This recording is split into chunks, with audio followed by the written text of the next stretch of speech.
పుట్టినటువంటి జాతకంలో కుజదోషం ఉన్నా తర్వాత భృగుషట్క దోషము అంటాం. అంటే 6వ ఇంట శుక్ర భగవానుడు ఉండడం. ఇలాంటి దోషాలున్నా కాలసర్ప దోషాలున్నా వివాహం కొంత ఆలస్యం అవుతుంది. మరి కుజుడు బాగున్నప్పటికీ కొంతమందికి పెళ్లి ఆలస్యం అవుతుంది. మరి వాళ్ళకెందుకు ఆలస్యం అయింది అనేటువంటి సందేహం కూడా వస్తుంది. ఇందాక మనం చెప్పినట్టుగా సప్తమాధిపతి బలంగా లేకపోవడం. అంటే మనం ఎవరినైనా ఒక పార్ట్నర్ని వెతికేటప్పుడు ఆ గ్రహం చాలా బలంగా ఉండాలి. ఇందాక మనం చెప్పాను 9 గ్రహాలు ఇంపార్టెంటే. ఇప్పుడు సహజంగా కొంతమంది ఏదైనా పెళ్లి కావాలంటే మనం గురువుని ఒక్కడనే ఇంపార్టెంట్గా చూస్తారు, లేదు శుక్రుని చూస్తారు, అంగారకుడిని కూడా చూడాలి, లేదా శని భగవాన్ని కూడా చూడాలి. ఇప్పుడు సింహలగ్నంలో పుట్టారు, వాళ్ళకి సింహరాశిలో పుట్టినటువంటి వాళ్ళు ఉన్నారు. సింహరాశిలో పుట్టిన వాళ్ళు ఎవరిని చూసుకోవాలి? సప్తమాధిపతి. కుంభరాశిలో ఉండేటువంటి వాళ్ళ బలం ఎలా ఉంది, అసలు ఆ అధిపతి శని భగవానుడు మనకు బలంగా ఉన్నాడా లేదా, ఇవి చూసుకుంటే వివాహం చాలా ఈజీగా జరుగుతుంది వాళ్ళకి. మరి 23 ఏళ్ళకి పెళ్లి చేసుకుని చాలా బాగున్న వాళ్ళు ఉన్నారు, 30 ఏళ్ళకి పెళ్లి చేసుకుని బాగున్న వాళ్ళు ఉన్నారు. అదే పెళ్ళి అయిపోయిన తర్వాత ఒక 6 నెలలకు విడాకులు తీసుకున్న వాళ్ళు చాలామంది ఉన్నారు. మరి ఇవి ఎందుకు జరుగుతున్నాయి అంటే అసలు వివాహం చేసుకున్న తర్వాత కూడా ఎందుకు విడాకులు అవుతున్నాయి, ఎందుకు వీళ్ళు కలిసి ఉండలేకుండా ఉన్నారు అనేది మనం చూసుకోవాలి. జాతకంలో ఒక జాతకం ఇప్పట్లో డేట్ ఆఫ్ బర్త్లు టైంలు కరెక్ట్గా కొంతమంది ఇవ్వట్ల, అందువల్ల కూడా కొన్ని ఇబ్బందులు గురవుతూ ఉన్నాయి. వాళ్ళది కరెక్ట్గా ఉంటే అసలు వీళ్ళు కలిసి ఉంటారా లేదా అనేది 100లో ఒక 95% మనం చెప్పొచ్చు. వాడికి పరిహారాలు కూడా ఉన్నాయి జ్యోతిష్ శాస్త్రంలో. ఇప్పుడు కాలసర్ప దోషం ఉంది.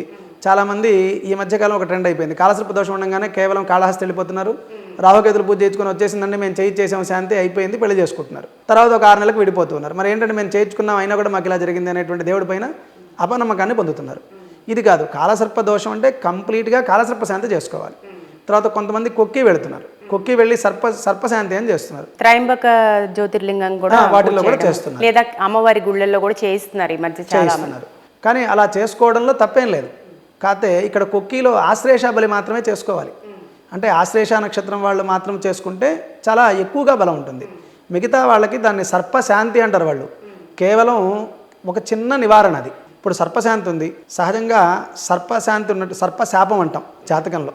అంటే ఇందాక మీరు చెప్పారు కదా, వీటికి సంబంధించినటువంటి దోషాలు సర్పదోషం కానీ కుజదోషం కానీ ఉంది అంటే ముందుగా ఒక బ్రాహ్మణ్ణి సంప్రదించాలి. ఆ కుజుడు ఏదైతే బాలేదో, ఇప్పుడు అంగారకుడిగా మనకు కుజదోషం అంటే కేవలం అంగారకుడు బేస్ అవుతాం, చంద్రుడిని బేస్ అవుతాం. చంద్రవత్ కుజదోషం అని కూడా అంటాం. చంద్రుడు కుజుడు పరస్పరం సప్తమంలో ఉండడం, లేదా కుజుడు చంద్రుడిని చూస్తూ ఉండడం, ఇలాంటివన్నీ కూడా దోషాలే. కాబట్టి ఈ దోషాలు ఏవైతే ఉన్నాయో వాటికి మనకు శాస్త్రంలో చెప్పబడినట్టుగా చంద్రుడు అంగారకుడు ఇలాంటి జపము తర్పణము హోమము దానికి తగ్గ దానాలు. అంటే శర్మ గారు ఇప్పుడు చంద్రమంగళ యోగం అన్నారు, మరి వివాహ దోషం అంటున్నారు, మరి ఎట్లా తీసుకోవాలి? చంద్రమంగళ యోగం అనేది ఒక ఉచ్చబడ్డటువంటి గ్రహం. ఇప్పుడు సహజంగా మనం చూసుకుంటే మన మోడీ గారు ఉన్నారు. మోడీ గారు 3 సార్లుగా ప్రమాణ స్వీకారం చేసి ఇప్పుడు సహజంగా ప్రధానమంత్రి అయిపోయారు, సీఎంగా కూడా ఉన్నారు. మరి ఆయనకి ఏ యోగం వల్ల ఆయన అయ్యారంటే చంద్రుడు కుజుడు కలిసి ఉండడం. మరి ఆయనకి యోగం చాలా బలంగా ఉంది కదా, ఎగ్జాంపుల్ అనమాట. మరి వైవాహిక జీవితం వీళ్ళకి ఎలా ఉంటుంది అంటే కొంత ఇబ్బందికరంగా ఉంటుంది ఆ యోగం ఉన్నప్పటికీ, మిగతా గ్రహస్థితి రీత్యా లక్ష్మీ యోగంగా అట్లా పనిచేస్తుంది. కానీ వివాహ జీవితంలో చాలా ఇబ్బందికరంగా ఉంటుంది. ఆ వైవాహిక జీవితంలో ఏం చేయాలి మనం? చంద్రుడికి అంగారకుడికి చక్కగా వేదంలో చెప్పినట్టుగా శాంతి చేసుకోవడం, కదలే వివాహం అంటాం. వివాహాలు కూడా చాలా రకాలుగా ఉంటాయి. తమిళనాడు వైపు కుంభ వివాహాలు అని చేస్తారు, మన ఆంధ్ర వైపు కదలే వివాహం అని చేస్తారు. అంటే ఒక్కొక్క ఏరియాకి సంబంధించి అటువంటి దోష నివారణలు ఉన్నాయి. అవి కనుక మనం చేసుకున్నట్టయితే ఖచ్చితంగా వాళ్ళకి వైవాహిక జీవితంలో కూడా చాలా బాగుంటుంది. తర్వాత వివాహం అయిన తర్వాత కొంతమందికి దాంపత్య సుఖం ఉండదు. చాలామంది నన్ను అడుగుతూ ఉంటారు, పెళ్ళయింది పిల్లలు ఉన్నారండి కానీ మాకు సుఖం లేదని. అసలు పెళ్ళయిన తర్వాత పిల్లలు ఉన్నంత మాత్రం దాంపత్యంగా కలిసి ఉన్నారని కాదు, వాళ్ళిద్దరు ఎప్పుడు గొడవ పడుతూ ఉండడం ఇలాంటివి కూడా మనకు జరుగుతూ ఉంటాయి. అది ఎందుకు జరుగుతాయి అంటే ఈ మధ్య కాలంలో చాలా మందిలో చూస్తున్నాం. ఎందుకు జరుగుతాయి అంటే భృగుషట్క దోషము అంటాం దీన్ని మనం. అంటే భృగుషట్క దోషాలు కానీ మానసికమైనటువంటి స్థితి, మీరు ఇందాక చెప్పినట్టుగా చంద్రుడు బలం ఎంత ఉందండి అంటారు చూసారా, చంద్రుడు కేతువు బాగా ఇంపాక్ట్ చేస్తాయి వీళ్ళని. ఆ చంద్రకేతువులు వీటి వల్ల కుజుడి వల్ల వైవాహిక జీవితంలో పార్ట్నర్తో కలిసి ఉండలేరు. ఆడవాళ్ళు కావచ్చు మగవాళ్ళు కావచ్చు, వీళ్ళిద్దరూ కూడా అంత బాగా కలిసి ఉండలేరు అనమాట. కాబట్టి దానివల్ల కూడా కొంత ఇబ్బందులు ఎదురయ్యేటువంటి అవకాశం ఉంటుంది. వాటికి సంబంధించిన పరిహారాలు చేసుకుంటే ఖచ్చితంగా వాళ్ళు బాగా కలిసి ఉంటారు. ఓకే, మరి సరిగ్గా కలిసి ఉండాలి, వివాహ జీవితం వైవాహిక జీవితం బాగుండాలి అంటే ఎట్లాంటి పరిహారాలు చేసుకుంటారు? ముందుగా వివాహానికి మునుపే ఒక మంచి జ్యోతిష్యుడిని సంప్రదించడం, చక్కగా వారి ఇరువురు జాతకాలు చూపించడం, దానికి తగ్గ పరిహారాలు. ఇప్పుడు అందరివి 100కు 100% కలవు. ఇప్పుడు ఒక అబ్బాయి అమ్మాయి నేను మ్యాచింగ్ చూడాలి, వాళ్ళిద్దరికీ వివాహం చేయాలంటే 100% మ్యాచింగ్ కుదరదు ఎవరికి కూడా. 100% మ్యాచింగ్ చూడాలంటే మనకి 50 ఏళ్ళు వస్తాయి. అలాంటి జాతకాలు దొరకాలంటే ఎవరికి పెళ్ళిళ్ళు ఇప్పటికే పెళ్ళిళ్ళు కావట్లేదు 30 ఏళ్ళు వచ్చినా కూడా. కాబట్టి వాళ్ళిద్దరికీ కూడా జాతకం చూసి పరిహారాలు, ఎవరి జాతకంలో ఉండేటువంటి పరిహారాలు చక్కగా వాళ్ళకి చేసుకుంటే వాళ్ళు చాలా వైవాహిక జీవితం కూడా చాలా బలంగా ఉంటుంది, చాలా బాగుంటారు కూడా. ఇప్పుడు అష్టమంలో కుజుడు ఉంటే స్త్రీలకైతే ముఖ్యంగా స్త్రీల జాతకాల్లో మాంగళ్య దోషం అని కూడా అంటుంటారు. అది ఎంతవరకు నిజం? ఇక్కడ ఏంటంటే మహాశక్తి యోగం అని అంటాం, కాలసర్ప దోషము అంటాం, ఇలాంటి యోగాలు ఉంటాయి. బుధాదిత్య యోగము అంటాం, తర్వాత హంసవాహిని యోగం అంటాం. ఇలా చాలా యోగాలు ఉంటాయి జాతకంలో, చాలా దోషాలు కూడా ఉంటాయి. దీనికి సహజంగా కూడా స్త్రీకి అష్టమం చాలా ఇంపార్టెంట్ అనమాట. అష్టమ స్థానం మాంగళ్య స్థానం అంటాం. మగవాళ్ళకి అష్టమ స్థానం ఆయుష్య స్థానము అంటాం. స్త్రీకి అష్టమం బాగాలేకపోతే భర్తకు కొంత ఇబ్బంది జరిగేటువంటి అవకాశం ఉంటుంది. అప్పుడు ఏం చేస్తాం, మనం వివాహానికి మునుపే స్త్రీకి సంబంధించిన అష్టమ స్థానానికి సంబంధించిన దోషం ఏదైతే ఉంటుందో దాన్ని పరిహారం చేసి వివాహం చేస్తాం. అప్పుడు చాలా బాగుంటారు వాళ్ళు. తర్వాత కొంతమంది అకాల మరణం చెందుతూ ఉంటారు. మరి అకాల మరణం చెందిన వాళ్ళకి ఏం చేయాలి, అసలు అకాల మరణం ఎందుకు జరుగుతుంది అనేది మనం చూస్తూ ఉంటాం. మనం ఇందాకటి నుంచి కేవలం 8వ స్థానం గురించే మాట్లాడుకుంటూ ఉన్నాం. జాతకంలో ప్రతి స్థానం ఇంపార్టెంటే. 2వ అధిపతి అష్టమాధిపతి ఎప్పుడైతే బాగుండరో ద్వితీయం మారకం అంటాం. ఏదైతే మారక స్థానాధిపతి బాగాలేదో సహజంగా మరణం సంభవిస్తుంది. కాబట్టి అలాంటి మరణ భయాలు ఉన్నప్పటికీ కూడా వాటికి కూడా పరిహారాలు ఉన్నాయి జాతకంలో. సహజంగా ఒక యాక్సిడెంట్ అవుతుంది, వెళుతూ ఉంటారు, యాక్సిడెంట్ అవుతుంది, అకాల మరణం చెందుతారు. మరణం చెందిన తర్వాత ఏం చేయాలి, వాళ్ళు మరణించేస్తారు. ఇప్పుడు వాళ్ళకి 23, 22 ఏళ్ళు యంగ్ ఏజ్ ఉంటారు, వాళ్ళు యాక్సిడెంట్లో మరణించారు. జాతకంలో తెలుస్తుంది వీళ్ళు మరణించారా లేదా, బాగున్నారా లేదా, జాతకం చూసి చెప్పచ్చు. ఇలా జరిగినప్పుడు వాళ్ళకి ఏం చేయాలి, వాటికి కూడా శాంతులు ఉన్నాయి. అకాల మరణం చెందిన వాళ్ళు ప్రేతంగా తిరుగుతూ ఉంటారని మనకు శాస్త్రం. అది దానికి నారాయణ బలి అంటాం. ఇలాంటివి కూడా శాస్త్రంలో మనకి ఖచ్చితంగా చేసుకోవచ్చు. చేసుకుంటే వాళ్ళని ఆ యొక్క ఆత్మను తీసుకెళ్ళి నారాయణలో కలుపుతారు. అది కూడా ఒక పరిహారం అనమాట. కాబట్టి దీనికి ప్రతి దానికి కూడా మనకు జ్యోతిష శాస్త్రంలో విద్యకు కావచ్చు, ఉద్యోగానికి కావచ్చు, వివాహానికి కావచ్చు, దంపతులు కలిసి ఉండడానికి కావచ్చు. కొంతమంది వివాహం చేసుకున్న తర్వాత చాలా విడిపోతూ ఉంటారు, విడిపోయే స్థాయిలో కలిసిన వాళ్ళు కూడా చాలామంది ఉన్నారు. అది జాతక బలం. కాబట్టి దానికి తగ్గ పరిహారాలు చేసుకుంటే ఖచ్చితంగా వాళ్ళు కలిసి ఉండేటువంటి అవకాశం మనకి ఉంటుంది. ఇప్పుడు కుజుడు అష్టమంలో ఉన్నా వ్యయంలో ఉన్నా కూడా కుజదోషం ఉన్న వాళ్ళతోనే వివాహం చేయాలి, అవతల అబ్బాయికి కూడా కుజదోషం ఉండాలి, ఇటు అమ్మాయికి ఉండాలి అంటారు. పరస్పరం లేకపోతే కూడా చాలా ప్రమాదం ఖచ్చితంగా ఉంటుంది. ఇప్పుడు కుజదోషం ఉన్న వాళ్ళని కుజదోషం ఉన్న వాళ్ళే చేసుకోవాలనేటువంటిది నానుడి. ఇది ఖచ్చితంగా నిజం. అంటే సహజంగా అబ్బాయికి లగ్నంలో అంగారకుడు ఉన్నారనుకోండి, అమ్మాయికి కనీసం చంద్రవత్ కుజుడన్నా ఉండాలి, అంటే చంద్రుడన్నా అంగారకుడిని చూస్తూ ఉండాలి. ఇప్పుడు అక్కడ ఏమవుతుంది అంటే ఒక దోషం ఒక దోషాన్ని నివారిస్తుంది అని శాస్త్రం. ఇప్పుడు సహజంగా ఒక అమ్మాయికి కుజదోషం ఉంది, అబ్బాయికి కనీసం ఒక 15% కుజదోషం ఉన్నా, ఒక 10% కుజదోషం ఉన్నా కుజదోషాన్ని నివారిస్తుంది. వాళ్ళ కుజదోషం వర్తించదు. అప్పుడు వాళ్ళు చాలా హ్యాపీగా ఉంటారు. అందువల్ల అలా చేసుకుంటారు. అది ఖచ్చితంగా నిజమే. సో ఈ మొత్తం మీద ఈ వివాహ సమస్యలు ఉన్న వాళ్ళు ఎట్లాంటి శాంతులు చేసుకుంటే బాగుంటుంది, పూజా పరిహారాలు దానాలు కావచ్చు, ఎట్లా చేస్తే బాగుంటుంది శర్మ గారు? సహజంగా మనకి ఒక్కొక్క దానికి ఒక్కొక్క అధిపతి ఉంటారు. మన నక్షత్రానికి ఏ యొక్క అధిపతి అయితే ఉంటారో ఆ నక్షత్ర అధిదేవతని, ఇప్పుడు సహజంగా స్వాతి నక్షత్రం ఉంటుంది. స్వాతి నక్షత్రం వాళ్ళు ఏం చేయాలి, నరసింహస్వామిని కనుక సహజంగా వెళ్ళి దండం పెట్టుకుని వస్తే, ఇప్పట్లో పూజలు చేయమంటే వాళ్ళు కూర్చొని గంటలు ఎవరు చేయలేరు. అయ్యన ఏదో చెప్తున్నాడు ఆయన, ఇంక అయిపోయిందని అనుకుంటాం. అలా కాదు, కేవలం దర్శనం. స్వాతి నక్షత్రం వాళ్ళు ఉన్నారు, స్వాతి నక్షత్రం వాళ్ళ నరసింహ క్షేత్రాన్ని దర్శిస్తే వాళ్ళకి ఆ దోషం పోయి చాలా హ్యాపీగా ఉంటారు. అదే రకంగా అశ్విని నక్షత్రం వాళ్ళు ఉన్నారు, వాళ్ళ అమ్మవారిని ఆరాధిస్తే వాళ్ళకి చక్కటి యోగం ఉంటుంది. అలా ప్రతి నక్షత్రానికి మనకు పరిహారం ఉంటుంది. ఆ నక్షత్రం వాళ్ళు కేవలం దండం పెట్టుకొని వచ్చి ఆ మంత్రం ఒక్కసారి స్వామికి చెప్పి దండం పెట్టుకుంటే వాళ్ళకి జాతకంలో దోషం కొంత భంగం అవుతుంది. ఇంకా ఎక్కువగా ఉంటే మనం దర్శనం చేసుకొచ్చిన తర్వాత కూడా మనకి ఇంకా ఎక్కువగా దోషం ఉంది, మనకి ఇంకా దోష నివృత్తి కావట్లేదు, మనకి ఇంకా కలిసి రావట్లేదు అనుకుంటే అప్పుడు ఖచ్చితంగా కూడా మనం బ్రాహ్మణులు కలిసి దానికి సంబంధించినటువంటి శాంతులు చేసుకోవచ్చు. సుబ్రహ్మణ్య స్వామి ఆరాధన చేయడం వల్ల వివాహంకి సంబంధించిన దోషాలు ప్రత్యేకంగా ఈ ఆరాధన వల్ల తీరతాయి అని అంటుంటారు కదా శర్మ గారు, అది నిజమేనా? ఖచ్చితంగా అమ్మ. ఇక్కడ ఏమవుతుందంటే వివాహానికి మునుపు ఇప్పుడు కొంతమందికి వివాహం కాలేదు, వాళ్ళని పుట్టలో పాలు పోయమని చెప్పి కొంతమంది చెప్తుంటారు, రాహు బాలేదని. అది ఇప్పుడు అందరూ శాంతులు చేసుకోలేరు. ఇప్పుడు చాలామంది ఇప్పుడు ఒక శాంతి చేయాలంటే చాలా ఖర్చుతో కూడుకుంది. వాళ్ళకి ఏం పరిహారం చేద్దాం మేము, రాహు బాలేదు, అంగారకుడు బాలేదు.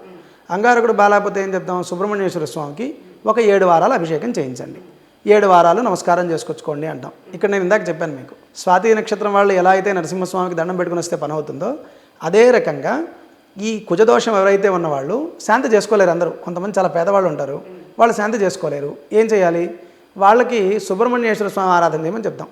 తద్వారా కొంత దోష నివృత్తి అయి వాళ్ళకి వివాహం జరుగుతుంది. అదే రకంగా కొంతమందికి పెళ్ళైన తర్వాత సంతానం కలగదు, పంచమ స్థానం బాలేదు, పంచమంలో రాహువో, పంచమంలో అంగారకుడో, పంచమంలో కేతువో ఇలా ఉంటే సంతానం కలగదు.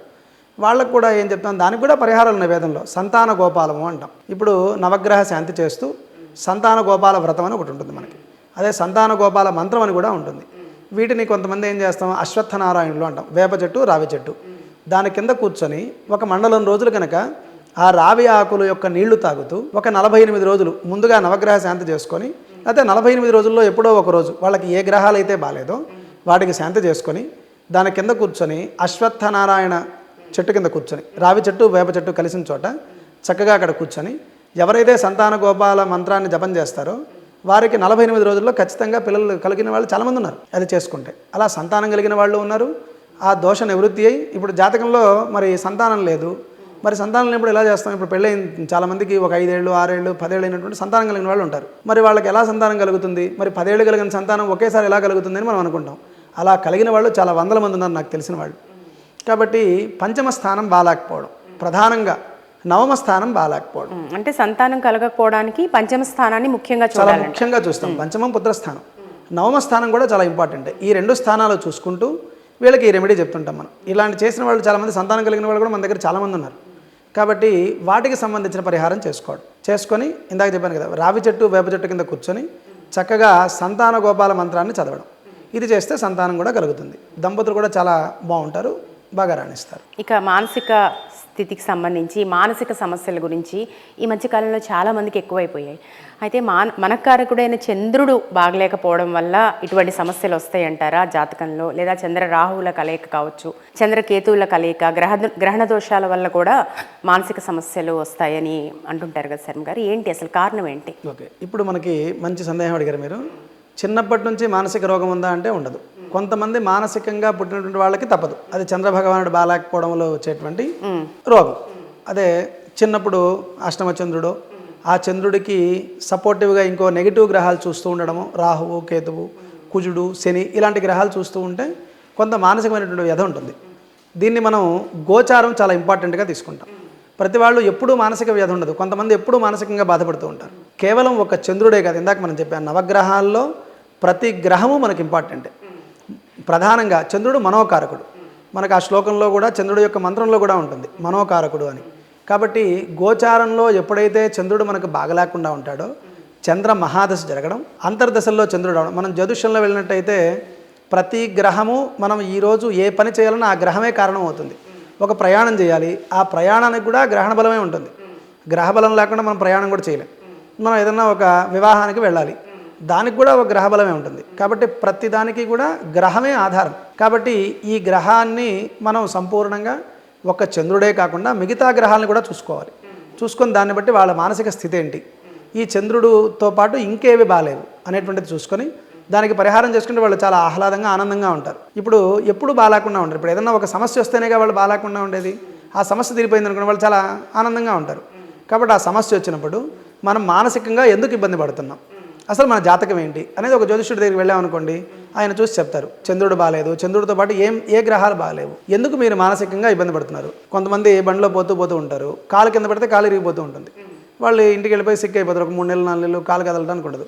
మరి అక్కడ కారణం ఏముండదు, కింద పడరు ఏం లేదు, కాలు జస్ట్ కింద పెట్టి కాలు ఇరిగిపోయి ఉంటుంది, ఫ్రాక్చర్ అవుతుంది. దానికి కారణం ఏంటి? కేవలం శని భగవానుడు బుధుడు, ఈ రెండింటి వలన అలా జరిగి ఉంటుంది. అలా జరిగిన వాళ్ళు కూడా చాలామంది ఉన్నారు. మరి ఏమీ లేకుండా జరిగి ఎందుకు ఇలా బాధపడ్డారంటే చంద్రుడే కాదుగా, మిగతా గ్రహస్థితి కూడా కారణమే. కాబట్టి అకాలంగా జరిగేటువంటివి ఏమన్నా ఉన్నట్టయితే, ఇప్పుడు మనకు ఏదన్నా ఒక ఇన్సిడెంట్ జరగంగానే జ్యోతిష్యుడి దగ్గరికి వెళ్ళాలి. మనకు కొన్ని సిమ్టమ్స్ కనిపిస్తుంటాయి ప్రతి వాళ్ళకి కూడా, అన్ఎక్స్పెక్టెడ్గా జరుగుతూ ఉంటాయి. ఇప్పుడు మనం ఉగాది పంచాంగము అంటాం, మాస ఫలాలు అంటాం, నెల ఫలాలు అంటాం. అంటే ప్రతి సంవత్సరం మన యొక్క జాతకం మారుతూ ఉంటుంది. గోచారంలో పుట్టినప్పుడు ఉండేటువంటి జాతకం కేవలం లగ్న బలం అంటాం, కేవలం గోచారమే ఇంపార్టెంట్. మనం పుట్టినప్పుడు ఎట్లుంటామో చనిపోయేదాకా అలా ఉండగా పెరుగుతూ ఉంటాం, పెద్దవాళ్ళం అవుతాం, ముసలివాళ్ళం అవుతాం, చనిపోతాం. అన్నిటికీ కారణం గ్రహాలే. మనం ఎలా అయితే పెరుగుతామో ఇలా మనం పెరుగుతూ ఉన్నప్పుడు ఈ గోచారంలో ఉండేటువంటి గ్రహాల వల్ల వారి యొక్క స్థితి ఆధారపడి ఉంటుంది. ఉద్యోగం కావచ్చు, వ్యాపారం కావచ్చు, అదే రకంగా సంతానం కావచ్చు, మృత్యువు కావచ్చు, మానసిక స్థితి కావచ్చు. ఇప్పుడు మానసికంగా ఎప్పుడు బాగున్నామో, డబ్బులు లేకపోతేనో, లేకపోతే ఒక సంతానం కలగకపోతేనో, మనం అనుకున్న పని కాకపోతేనో మానసికంగా డల్ అయిపోతాం. మనం దానికి సంబంధించినటువంటి రెమెడీ ఎప్పుడైతే చేస్తామో ఆటోమేటిక్గా వాళ్ళకి ఆనందం వస్తుంది, మళ్ళీ వాళ్ళు రిలాక్స్ అయిపోతారు. కాబట్టి దానికి సంబంధించినటువంటి శాంతులు మనకు జ్యోతిష శాస్త్రంలో ఉన్నాయి. ఇప్పుడు మీరు జాతక గోచారం అంటే ఒక ప్రశ్న అడగాలనిపిస్తుంది. తప్పకుండా.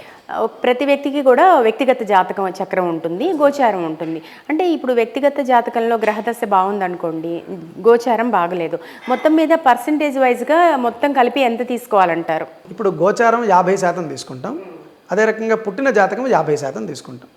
పుట్టిన జాతకంలో 50% ఎందుకు తీసుకుంటాం, గోచారంలో 50% ఎందుకు తీసుకుంటాం అంటే, అసలు పుట్టినప్పుడు ఈ అబ్బాయి యొక్క జాతకం ఎలా బలంగా ఉంది, అసలు ఎన్ని యోగాలు ఉన్నాయి అనేది మనం తీసుకుంటాం పుట్టినప్పుడు.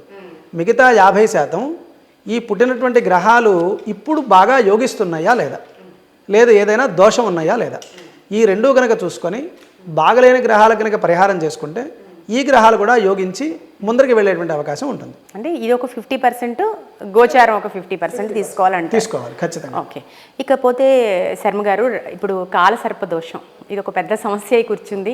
ఎక్కడ చూసినా కాలసర్పదోషం గురించి పూజలు, జనరల్గా విశ్లేషణలు చూస్తున్నాము. అది ఎక్కువగా మన దీంట్లో ఇక్కడ చేస్తున్నారు, శ్రీకాళహస్తిలో ఎక్కువగా పూజలు జరుగుతుంటాయి.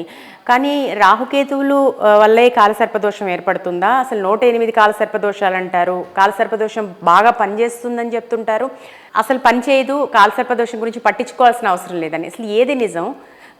ఎట్లా కాలసర్పదోషాన్ని ఎట్లా చూడాలి మనం, జాతక చక్రంలో ఎట్లా ఏర్పడుతుంది? ఇక్కడ 2 పద్ధతులు ఉంటాయి. కాలసర్పదోషం అంటే కొంతమంది చాలా భయపడుతూ ఉంటారు, దీన్ని ఒక యోగం కింద కూడా పరిగణించవచ్చు. సహజంగా కాలసర్ప దోషం ఉన్న వాళ్ళకి లేని వాళ్ళకి చాలా తేడా ఉంటుంది. కాలసర్ప దోషం ఉన్నటువంటి వాళ్ళు దీన్ని యోగం అని కూడా అంటాం. కాలసర్ప యోగము, కాలసర్ప దోషము, యోగం కూడా ఉంటుంది. సవ్యంగా ఉంటే ఒకటి, అపసవ్యంగా ఉంటే ఒకటి. ఇక్కడ దోషము యోగము 2 ఉంటాయి. దోషం ఉన్నటువంటి వాళ్ళకి ఏంటి అంటే బాగా కోపం ఎక్కువ ఉండడం, మూర్ఖత్వం ఎక్కువ ఉండడం, కొద్దిగా కొన్ని లక్షణాలు దాంట్లో ఉంటాయి. యోగం ఉన్న వాళ్ళు ఎలా ఉంటారు అంటే ఎక్కువగా ఇక్కడ లేకుండా అవుట్ ఆఫ్ కంట్రీ వెళ్ళిపోవడం, మంచి గొప్ప గొప్ప స్థానాల్లో ఉండడం. నాకు తెలిసి కాలసర్ప దోషాలు ఉన్న వాళ్ళు, సీఎం అయిన వాళ్ళు చాలామంది ఉన్నారు పాతకాలంలో ఉండేటువంటి వాళ్ళు. మళ్ళీ కాలసర్ప దోషం ఉన్నంత మాత్రాన వాళ్ళు ఎందుకు ఎదిగారు, చాలా ఉన్నతమైనటువంటి స్థితిలో ఉన్న వాళ్ళు కూడా కాలసర్ప దోషం ఉన్న వాళ్ళు చాలా ఎక్కువ మంది ఉన్నారు. వాళ్ళకు చాలా మొండితనం చాలా ఎక్కువగా ఉంటుంది, మానసికం యొక్క దృఢత్వం చాలా బలంగా ఉంటుంది. కానీ వీళ్ళు చిన్న చిన్న వాటికి చాలా ఇబ్బంది పడుతూ ఉంటారు. ఏదైనా ఒక చిన్న మాట అన్నారనుకోండి, వెంటనే జాబ్కి రిజైన్ చేసి వెళ్ళిపోతూ ఉంటారు వాళ్ళు. అంటే చాలా షార్ట్ టెంపర్ కలిగి ఉంటారు. తర్వాత అవుట్ ఆఫ్ కంట్రీ వెళితే బాగా యోగిస్తుంది. కాలసర్ప యోగం ఉన్న వాళ్ళు ఎక్కువగా ఫారిన్ కంట్రీస్ వెళుతూ ఉంటారు. కానీ ఇక్కడ ఏంటంటే దోషం ఎప్పుడైనా దోషమే, యోగం ఎప్పుడైనా యోగమే. ఇక్కడ యోగం ఉంటే అంటే ఇందాక నేను చెప్పాను, సవ్యంగా ఉన్నారా అపసవ్యంగా ఉన్నారా. ఇక్కడ 2 రకాలు, రాహువు నుంచి కేతువుకి అపసవ్యంగా గ్రహాలు ఉన్నాయా, సవ్యంగా గ్రహాలు ఉన్నాయా అనేది చూసుకోవాలి. ఇప్పుడు చాలా మంది ఏంటి, రాహుకేతుల మధ్యలో గ్రహాలు ఉంటే కాలసర్ప దోషం అంతే. ఇది ఒక ఐడెంటిఫికేషన్ మనకి యూట్యూబ్లో చూసో లేకపోతే ఈ జ్యోతిష్యులైనా ఎవరైనా సరే కేవలం రాహుకేతుల మధ్యలో గ్రహాలు ఉన్నాయంటే ఇంకా దోషం అయిపోయింది అని మనం డిసైడ్ చేసేస్తారు. వెంటనే శ్రీకాళహస్తి వెళ్ళిపోండి, అక్కడికి వెళ్ళిపోండి, ఇక్కడికి వెళ్ళిపోండి భయపడుతూ ఉంటారు. కానీ యోగం ఉండి గ్రహ బలం బాగుంటే వాళ్ళకి పెద్ద దాన్ని భయపడాల్సిన అవసరం లేదు.